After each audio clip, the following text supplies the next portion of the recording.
Welcome back to Petty Astrology. I'm your host, Kaycee Felton-Lui. I have good news. If you're listening to this podcast on the day that it comes out, which is Wednesday, August 28th, we are hours away from Mercury stationing direct. That is happening at 2:13 p.m. Pacific time, and I know that we've been having a rough few weeks with this transit. I just want to remind you that poor Mercury gets so much of the blame because whenever Mercury is retrograde, anything that happens during that time period, for people that tend to not know a ton about astrology, they attribute it to Mercury being retrograde. But if you've been listening to me, you know we've had a lot more going on than just that. So justice for Mercury retrograde, all right? And I know it's annoying. I know it's frustrating. I myself have been going over things, catching up on things, getting things scheduled, doing a lot of behind the scenes stuff for my life and for this podcast and the Patreon. And so I hope that you have been able to use this period in the same way, because it forces us to slow down. And that is often very frustrating for us when we want to charge ahead and make the changes we need to make, do the things that we need to do. But that's just not how the energy of this universe we're in works. And charging ahead is often a recipe for burnout. And it's Virgo season now, so we get to continue with some of the themes that we've been picking up on during this retrograde. Of course, it's not the same as Mercury being retrograde, but if you listened to last week's podcast, I talked all about how we can use this Virgo season to our advantage. It's a really important Virgo season. So if you haven't listened to that, make sure that you go back. And if you're new to this podcast, just know that every single week I put things in the podcast, information that you can revisit at any time. So even if that transit may have passed, there's still good information in all of these episodes. So I hope that you'll go and revisit those because a lot of good stuff in there. Today on the podcast, I'm talking about Pluto moving into Capricorn for the final time in our lifetime. Then a look at the astrology of the week ahead, including how you can make use of that new moon in Virgo.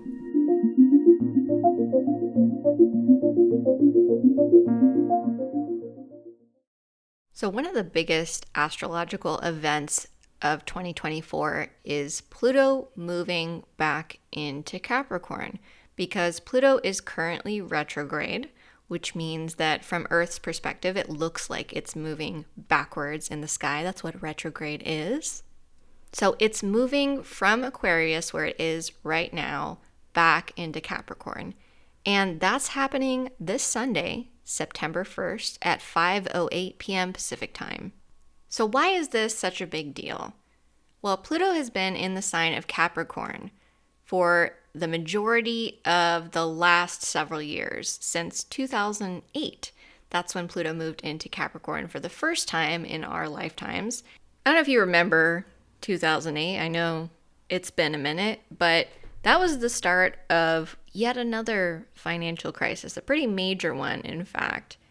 And it was also the beginnings of the Occupy Wall Street movement and a greater attention to wealth inequality, particularly in the US, but globally as well.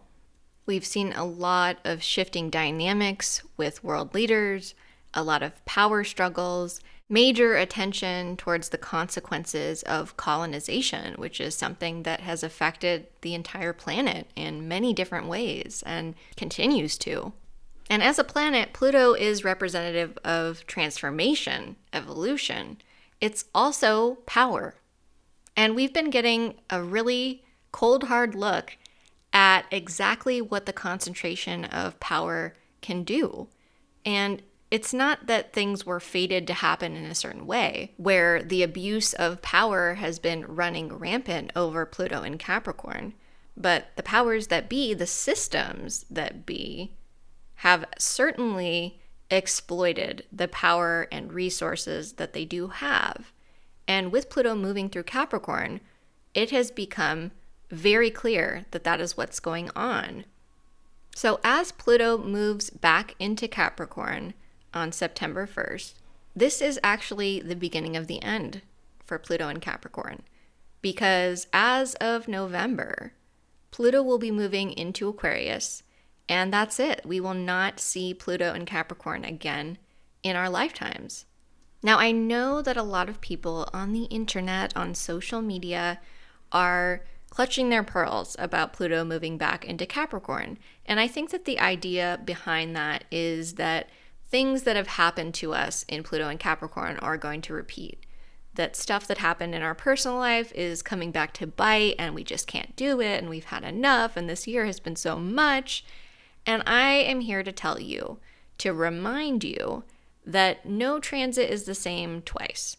So just because you dealt with some shit in previous Pluto and Capricorn moments does not mean that you're going to have a repeat of those same things.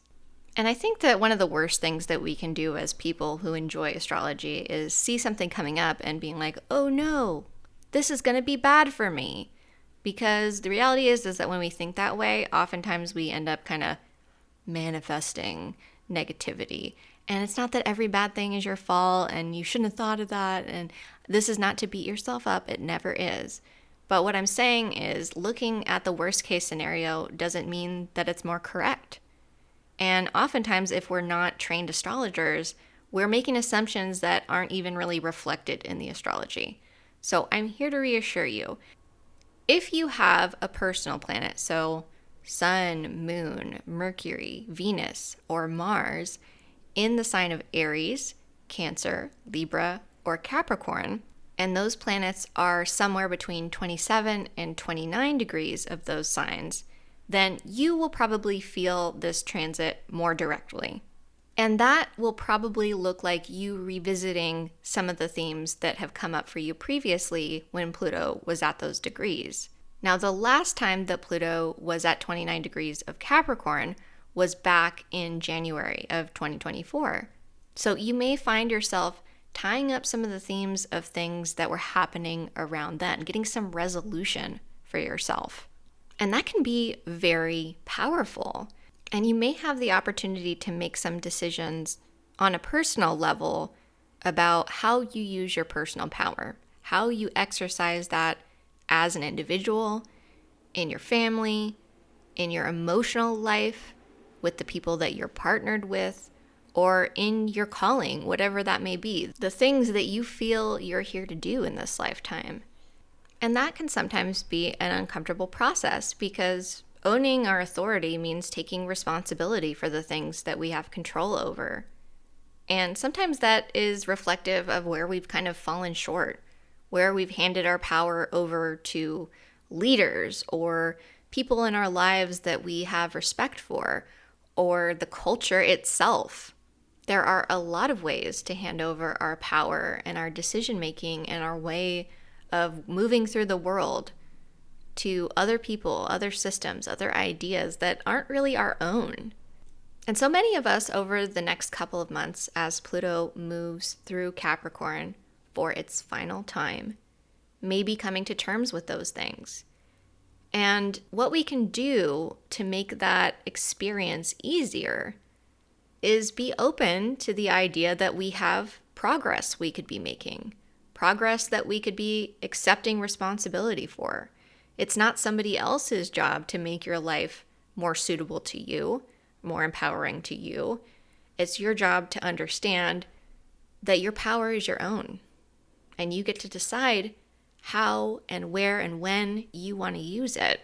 I think because of our experience with power, particularly in American culture, which is generally what I speak to here because it's what I know. And I feel like it would be kind of silly for me to speak too intimately about other cultures that I'm not a part of. But in the US and elsewhere in other cultures and other parts of the world, a lot of power can feel very unhealthy. And with Pluto and Capricorn, we've seen just how people can misuse their power. So many of us are like, I don't want to be like that. I don't want to abuse my authority. I don't want to take advantage of people. I don't want to exploit people and hoard resources and make decisions that negatively affect thousands or millions of people. But the fact of the matter is that most of us are not in those major positions of authority. Most of us are not making decisions that have pretty immediate ramifications for like massive groups of people. We are not the ones that are calling for layoffs or raising people's rents so that they can't afford to live or price gouging groceries. We are just not those people. But we are the people that tend to be more impacted by those decisions. And so for a long time, a lot of us have been trained to let go of our power. We've been trained to comply, to accept these decisions that are being made on our behalf and not make too much fuss, not protest about it, really not organize with other people that are in the same position. Just sit down, shut up, and pay up. Oh, and go to work. That too. That's very important. So for some of us, recognizing our power is understanding that the systems that we exist within are creations. They're human creations. They're not things that are inherent and unchangeable in our human experience. We don't have to just go along with whatever the existing power structures tell us. And so recognizing our power is understanding that more is possible for us. And that maybe sitting back quietly and working hard on our little individual lives is actually not the most empowered that we can be. And in fact, it's causing a lot of destruction and unhappiness in a lot of people's lives because we're told that this is just how things are, that human beings are inherently bad or evil. So we need the structures and the systems to keep us in our place so we don't get any big ideas. And let me just tell you that the systems and existing power holders in our societies would love us to keep operating that way, to keep disempowering ourselves and be compliant and just let it happen and just hope for the best. Hope that we are one of the lucky ones that gets to succeed and be celebrated within the existing culture. So as Pluto moves back into Capricorn, I think that on a collective level, people will be seeing exactly how disempowered they've been by existing power structures and how those within existing power structures have misused and abused their power. And in a lot of cases, it's because we as the collective have let them in certain ways. Do I think that come November, when Pluto moves out of Capricorn for the last time this go around, that we'll all have realized our personal power? Well, not exactly. I think we can make a lot of progress in the next few months. But I think that by the time Pluto is moving out of Capricorn, a lot of us are going to be looking at each other like, we can't keep letting them get away with this. Because regardless of how individual and how empowered we are all always a part of this collective experience that we're having as human beings. So the decisions that we make, especially those of us that are in these bigger positions of power, they have a ripple effect.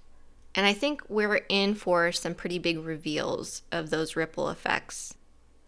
I know a lot of people are really looking at the US presidential election because, of course, the United States dominates the entire globe.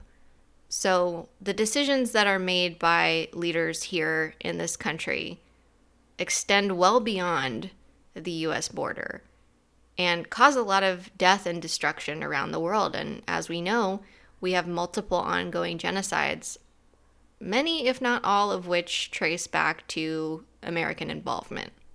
Not to mention COVID, Mpox, H5N1, all of the other pandemics that are warming up or in full-blown rage mode.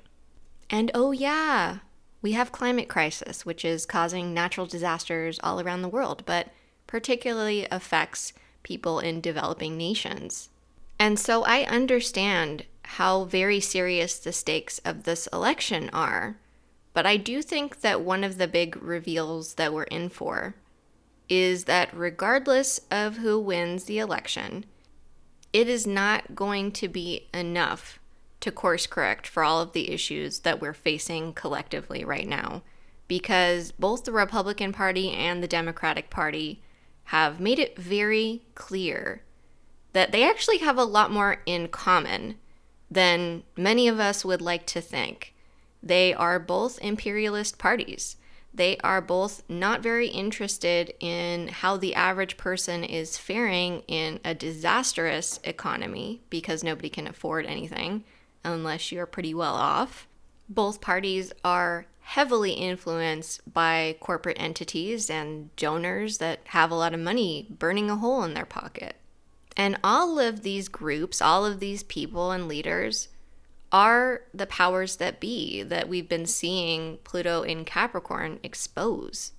So I think one of the biggest mistakes that we can make as a collective, and particularly as Americans, is believing that there's a good guy and a bad guy in this next presidential election, and that one will lead us to salvation and the other to destruction. Because I see two different flavors of destruction. It's kind of a pick your poison moment.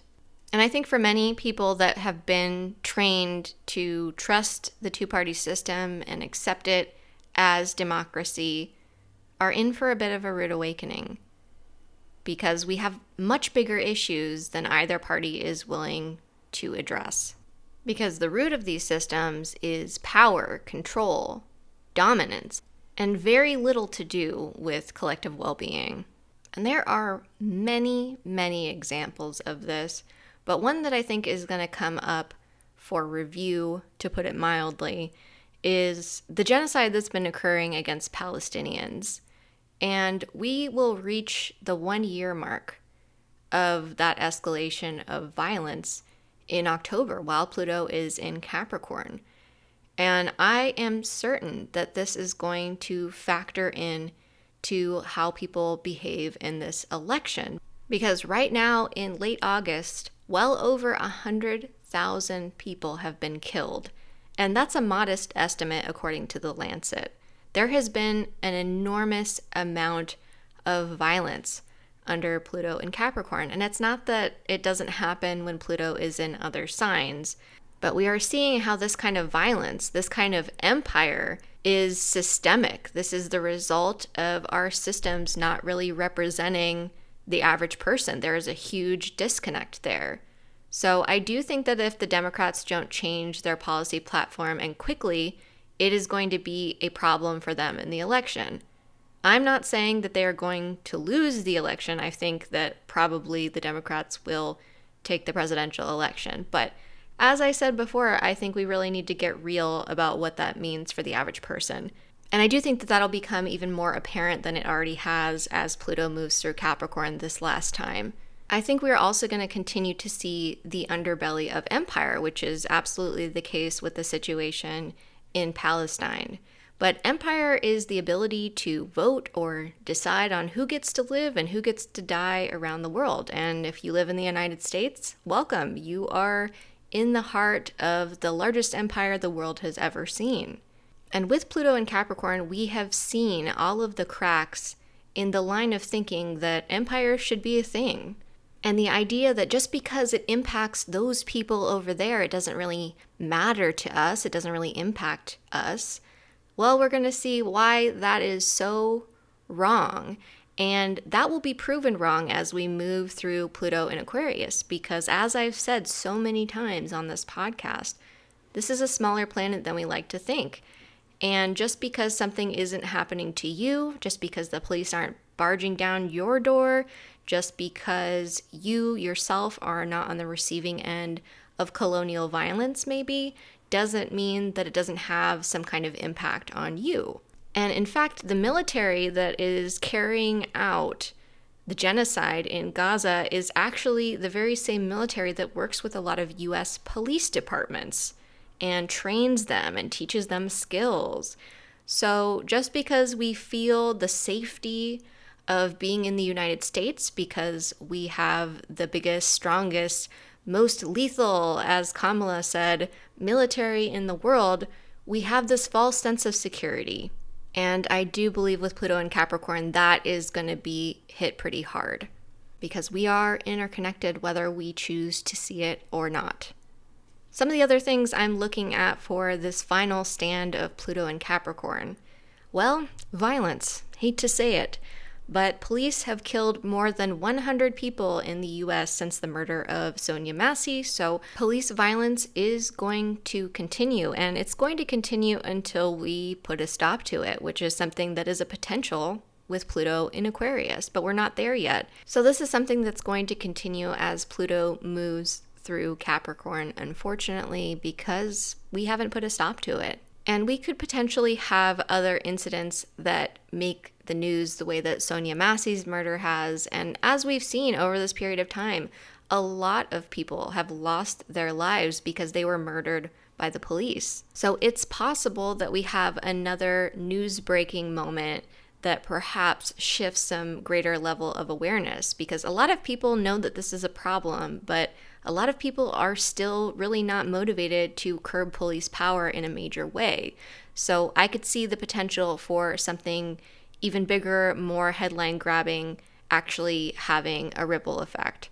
Another area that I am anticipating violence is white supremacists and nationalists in the US and abroad.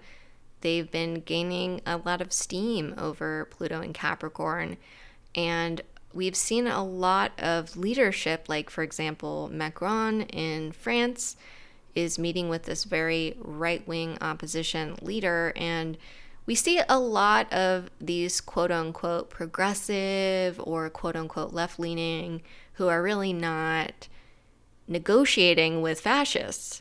And I think that that's going to be a real problem, because they seem more willing in general to negotiate with the far right than they are with people who are looking for collective liberation.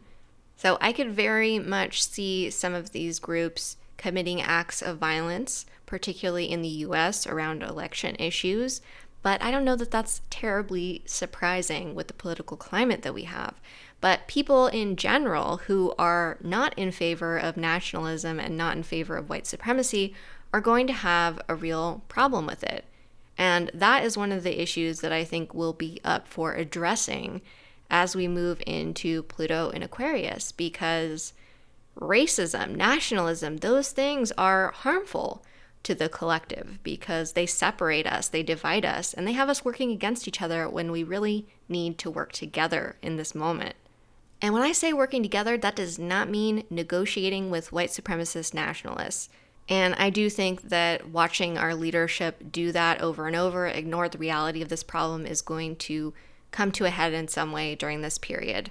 But there will also be resistance, people defending themselves from the impacts of violence, of colonization, and annihilation. And so it's important that we don't lump it all together, that we don't say, okay, people who are resisting police violence, people who are resisting racism are the same as people who are white supremacists and nationalists and just want to be in control and intolerant. And I do think that there will be continued attempts to equate those things, and they are not equal. People have the right to resist. So I want to remind us that just because something might look ugly doesn't take away the fact that human beings have the right to fight back against total destruction. So I want us all to be careful about condemning people because their tactics might make you uncomfortable. Ask yourself, is it about freedom and liberation, or is it about power and control? Because those that are working on behalf of power and control are going to have a much harder time doing that successfully as we move to Pluto in Aquarius. Something else I'm looking at for Pluto in Capricorn is colonies and former colonies moving towards greater independence. And we may even see some action on demanding reparations for the destruction that has been caused by colonizing countries. I don't think that we'll actually see that take effect until Pluto in Aquarius, potentially. But I do think that we'll see continued movement in that direction, because over the course of Pluto and Capricorn, we have seen a lot of colonized places resisting their colonizers in various ways, and I don't think that that will stop over the next several months. And as Pluto moves into Capricorn, we are probably going to see things that we didn't see coming. Believe it or not, as intense as things are going to be collectively in the next few months, it could actually be worse. We have some saving graces in the astrology, and we will not see the collapse of all of the existing systems in Pluto and Capricorn during these next few months. It's just not how the energy works. But we are going to see things that show us just how much needs to change and just how disempowered we have become in general. So I think with this last few months, we will see a lot of bells being rung that cannot be unrung, that are going to tee us up for Pluto in Aquarius, which is about collective empowerment. And why do people tend to empower themselves? Usually, it has something to do with them having been seriously disempowered. So I think on a collective level, we are being pushed to the brink in some ways because we have seen over the past decade plus that people are very comfortable dealing with the status quo as long as it doesn't affect them too much directly. And that is not going to cut it for Pluto and Aquarius. We have lost a lot of traction. The political climate has gotten a lot more right-wing, and that's where we are. So our entrance into Pluto and Aquarius, I think, is going to be a messy one because we have a lot of messes that have been around for a long time that are being built upon and just piled on and piled on and piled on. And something has to give. This does not mean that the powers and systems that currently exist are going down without a fight. On the contrary, I think the things that we experience and witness during Pluto's final months in Capricorn are going to wake a lot of people up and make a lot of people that have previously felt pretty comfortable, pretty uncomfortable. Because a lot of people have been ignoring the reality of the situations that we're facing, and they need that wake-up call in order to get moving as Pluto moves into Aquarius for the next 2 decades. Things are not going to be tied up in a neat little bow when Pluto moves back into Aquarius. It's going to be time to get right to work. And hopefully you know that already and are taking action right now by building community and practicing mutual aid, because those are skills that we are going to need very much as we move forward if we want to build a better world and not just roll over and let fascism take us away. Just because we are witnessing these big dramatic moments in the collective does not mean that we're all going to have a terrible time while Pluto is in Capricorn. On a personal level, we can use any energy to our advantage, and I firmly believe that. But here's how we can make use of this energy. So I want you to notice how people are using their power, including yourself. How do these big concentrations of power in our governments, corporations, and extremely wealthy people impact how we are able to exercise our personal power? Because those two things are related. And I want you to ask yourself, have you been letting other people exercise power on your behalf instead of seeing where you could be stepping up to the plate? And I also want us to ask ourselves, what is the difference between leadership and power and dominance? Because if we're thinking about every single person owning their individual power, of course, the collective is made up of individuals. But when we talk about organizing groups of people, communities, societies, how do we reflect each person having their own individual power in a collective setting? Yeah, absolutely. Leaders can help get stuff done. They can communicate things, and they could represent people beyond themselves. But if they are not honoring the fact that nobody's better or lesser than anyone else, that's going to get really ugly and really messy. So I also want us to ask ourselves, what does healthy power look like? We have a lot of examples of unhealthy power, of people that are willing to do whatever it takes, say whatever it takes to benefit themselves, to keep themselves wealthy, empowered, privileged, whatever it is. But is that really a healthy example of power? And what are some healthy examples of power that we could bring into focus during this transit? Because as we move towards Pluto and Aquarius, we are going to need to empower ourselves and help others empower themselves as well. Because we are going to need to organize and work together to resist the unhealthy power structures and systems that are in place, making the world the way it is right now. As I said in the last episode, this Virgo season is very crucial in us getting ready for this next moment in time. We need to know how to truly take care of ourselves when it looks like shit has hit the fan out in the world. And part of that is not internalizing every bad thing that's going on.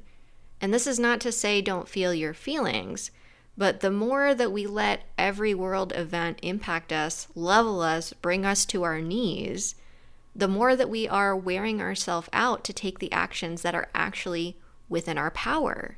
And that is the exact type of empowerment that I am talking about, that we need to really make a priority. Another thing that we can do during this transit to make use of this energy is notice where we have given our power away. I think getting guidance and advice can be a great thing, but if you expect to make no decisions and let somebody else make your life decisions for you, that is really not going to help you move forward, or the collective for that matter. You don't have to have all of the answers, but the more that you know who you are and what you're capable of and what's important for you to build towards, the better. This is the last time that Pluto will be in Capricorn in our lifetimes, and this is a special thing to be able to witness, because the last time this happened was almost 300 years ago. And it's not like nothing historic has happened between now and then. Of course, tons of stuff has happened, and it's all been very important. But instead of sitting in dread of this moment, we can observe what's happening in the world, how these power dynamics are shifting individually and collectively, and we can use those observations to move ourselves forward. And I will be observing this transit very closely, and I'm sure I will be sharing more on the podcast and over in Patreon, because as an astrologer, this moment is very juicy for me to get to witness. And I hope that you learn a lot too, because the things that we learn during this period are going to be so valuable as Pluto moves into Aquarius for the next 2 decades on November 19th.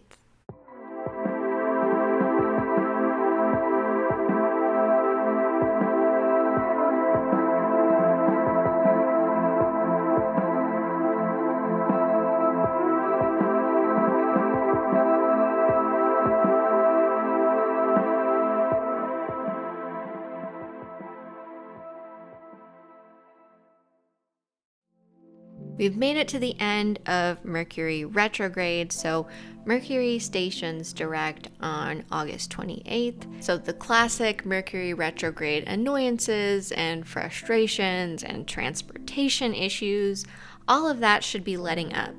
We have a little bit of a cooling off period between then and September 11th as Mercury moves through the area that it already retrograded over. So we need to practice those skills that we've been working on during Mercury retrograde, take those deep breaths, have some patience, because it's not like everything just gets right back to normal. But it's definitely some relief, and I think we should be happy about that. And guess what, y'all? It's another big week of astrology in 2024. We're shocked. We're surprised. No, we're not surprised because we've been listening to petty astrology. And we know that 2024 is a big transition year, and we're just going to learn how to roll with the punches. So Wednesday, August 28th, we're going to be enjoying that relief a bit. In general, the astrology of this day looks a bit more introspective. It is probably a good evening to do something cozy, do something comforting, because those are going to be the vibes. Thursday, August 29th, in the morning here in the US, we have Venus moving into Libra. So that is a change of energy. And of course, with that energy, it'll be more of a focus on our close interpersonal relationships and inviting more ease into those, but also going deeper with them. And on a collective level, I'm sure we'll be seeing a greater focus on social justice and have protests picking up as we move closer to the fall here in the Northern Hemisphere. Now, with the rest of the astrology going on, the end of this week and into the weekend is going to be a little bit more intense. And usually when I say intense, people have this habit of assuming the worst, but intense is not bad. It just means more intense, more deep. And for some people, they don't really like that. They want to keep it light all the time. But actually having these moments to go deeper and to look within are really important to our development individually and collectively. So we do need those moments. And this is one of those moments where we can look at ourselves in a deeper way. We may be feeling our feelings. And if we're deliberate, we can move through those feelings and whatever else comes up and use those to guide us to a more personally empowered space. So this weekend, if you find yourself feeling limited or like you've fallen short in some way, or you're not giving yourself the attention that you might like, or things just aren't where you want them to be, it's a good time to lean into creativity and your sense of play to explore different possibilities for yourself. And we see children do this all the time. And I think that's partly why we kind of write it off, because that's how children do a lot of their problem solving and kind of practice runs for actual interactions that they might have. There's a lot of learning that happens in play.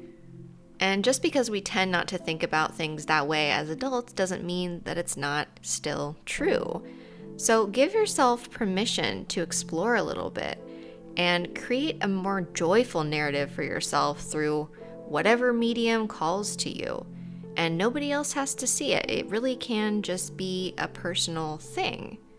And be open to what you learn, to where that play and creativity might take you, because this practice will actually come in handy as we move towards that Virgo new moon on Monday. And more about that in a second. Sunday, September 1st is a big day astrologically. So if you're somebody that finds yourself very sensitive to energy shifts, you may really be feeling it on Sunday. And so in general, it's a good day for more soothing activities, because a lot of times when we have these big energy shifts, it can kind of hit us hard if we're sensitive. And it's not even necessarily a bad thing, but sometimes we might find ourselves needing to find our footing, or we might just feel a little bit anxious or overstimulated as we're adjusting to things. But this is what we have going on Sunday. At 8:17 a.m., Uranus is stationing retrograde, so that's the first one of the day. And actually, we should be very glad that this is happening when it is happening, because it's going to be giving us a lot of relief over the next several months. So just your regular reminder that retrogrades are not bad. And then later that day at 5:08 p.m. Pacific time, we have Pluto moving into Capricorn. And then while that's happening, the moon is getting ready to move into Virgo, which will happen at 8:48 p.m. that evening. So it's just a lot of shifts in one day. And it's a lot of shifts to happen right before a new moon. So give yourself some grace this weekend as we kind of move through this together, but also make sure that you're recording the things that are coming up for you over this weekend, because that information will be really helpful as we enter this new moon phase. The new moon is happening on September 2nd at 6:55 p.m. Pacific time. And it's at 11 degrees and 4 minutes of Virgo. So we're going to want to use the discoveries that we made over the end of the week to design some new practices for ourselves, things you want to incorporate more into your physical life. And also, we probably learned some lessons from Mercury retrograde as well. This new moon is really asking us if the ways that we organize our days are really in service of the long-term path that we're moving towards. Because we can have all of the long-term goals in the world, but if we don't translate those goals into habits and routines, well, they're not really going to manifest. And that's actually what new moons are about. They're about planting seeds so that we can manifest the things that we want into our reality. So this is about taking a look at the way that those routines add up and how they pave a path to where we want to go. And when I say routine, we tend to think of the boring stuff like working out or how we eat or how we decide what to do and when, and how we take care of our health and our bodies or work. And those things matter, of course, because they are a part of our lives. But don't forget that we also need to make joy a regular practice if that is something that we're looking to manifest in our futures. This is not about punishing ourselves or suffering our way into the reality that we want. It's about incorporating some details of the future that we want into our day-to-day. So that includes the good stuff too. And don't forget that practicing joy, practicing gratitude also helps energize us to do the things that maybe we're less excited about doing. And it also helps us find joy in those things as well, because maybe it's not our favorite thing to do, but that doesn't mean that we can't add joyful things to it to make it better for us. There's a lot of cultural reinforcement around this idea that we have to suffer to get what we want. And I do not believe that that is true. It doesn't mean that we don't have to put in the work, but what it does mean is that the work can be joyful, just like any other part of our lives. So when you're looking at what you want to get out of this new moon and the plans that you're making for yourself, don't forget that aspect as well. We may also be looking at how we use our time to be of service. Is being a helper of some kind important to you? And if it is it about making yourself feel good or important? Or is it about using your skills and the things that you're good at to improve something? Again, this goes back to what does it mean for your long term? Where are you trying to go with the help that you're giving? Because we all have the capacity to be of service in some way. Is it helping the old lady carry her groceries to the car? Or is it volunteering? Is it doing mutual aid in your community? Do you have certain skills or knowledge that you could perhaps donate to people that could use it? And if you're looking to be a part of creating a world that is better for everyone, how do those skills and that practice of service fit into that bigger picture? So when you're thinking about these things, zoom out into your larger goals and then decide what you want to make a more consistent routine. And be specific about what you want that to look like. It's not about perfection, but it is about improvement by bringing those bigger targets down to earth and designing a day-to-day life that's more reflective of that bigger picture that you're painting. If you'd like to go deeper into this new moon and set your intentions with a group of really cool people, I am hosting my new moon manifesting circle this Sunday, September 1st at 4 p.m. Pacific time, and that's on Zoom, so you can join us from anywhere in the world. I'll be talking about this new moon in Virgo and going into more detail about how we can use this energy to manifest, which basically just means taking these ideas in your head and bringing them into reality. And astrology is a particularly useful tool in doing that, and new moons are the right time to plant those seeds. So if you're looking for a new chapter or maybe just a comfortable community of people to do spiritual stuff with, this is the group for you. If you'd like to join us for that, the link will be in the show notes. If you're a sponsor of this podcast, you may already know that I've been doing monthly calendars that show you when planets are moving signs or going retrograde or going direct. And we have a new one coming out this weekend for September, so look forward to that. Over the course of this Mercury retrograde, I've been catching up on things, and one of the things I've been doing is scheduling some bonus content for sponsors over in Patreon, so you've got some good surprises to look forward to in September. We've also got a craft night coming up in our Discord community, the Astro Den. So on September 15th, if you are into making stuff, we'd love to have you there. We meet up on voice, you don't have to be on camera, and we just have a nice time together. And that's open to any sponsors of this podcast. You can become a sponsor of Petty Astrology starting at $5 a month. I give you lots of bonus content for that, and you get access to the Astro Den community and more. The link for that is, you guessed it, in the show notes. That's it for this week's episode. I'll be back with you next week for even more Petty Astrology. This episode was brought to you by my sponsors over on Patreon.